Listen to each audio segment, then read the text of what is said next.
For decades, the people of Judah lived as exiles far from home, carried away by the mighty Babylonian Empire after the fall of Jerusalem. Their city lay in ruins, and their sacred temple was destroyed. A deep longing for Zion, for Jerusalem, became the heartbeat of their prayers and laments. Hope seemed as distant as the Judean hills. Then came a thunder from the east. Cyrus II, called the Great, king of Persia, forged an empire unlike any before.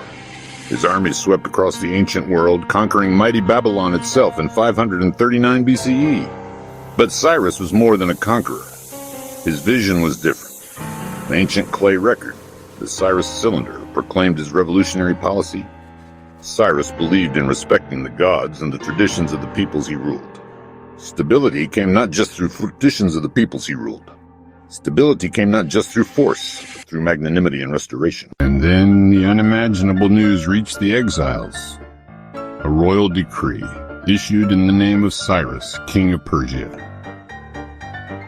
I returned the gods to their sanctuaries. I gathered all their inhabitants and restored them to their dwellings. Thus says Cyrus, king of Persia. The Lord, the God of heaven, has given me all the kingdoms of the earth. Thus says Cyrus, king of Persia. The Lord, the God of heaven, has given me all the kingdoms of the earth, and he has charged me to build him a house at Jerusalem, which is in Judah.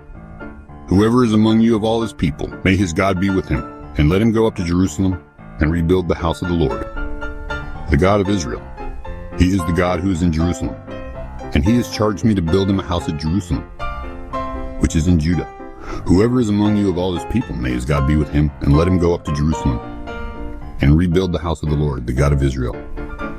He is the God who is in Jerusalem. Not only were they free to return, but the great king himself commanded and funded the rebuilding of their temple in Jerusalem.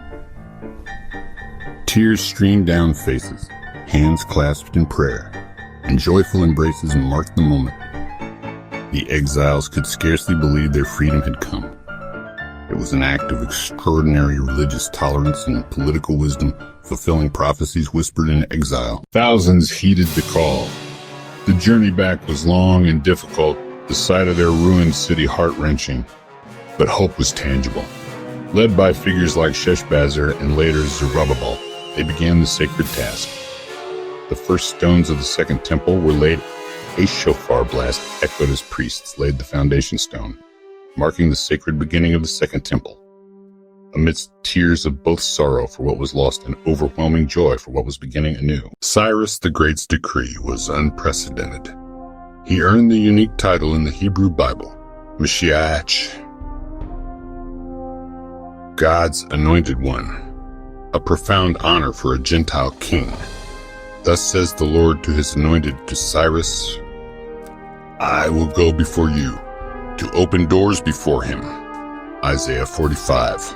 On his policy of repatriation and religious restoration set a standard, however imperfectly followed later for empires to come. The Second Temple became the center of Jewish life for centuries. Cyrus's act reminds us that true leadership can forge empires not just by conquest, but by granting dignity, freedom of worship, and the right to return home.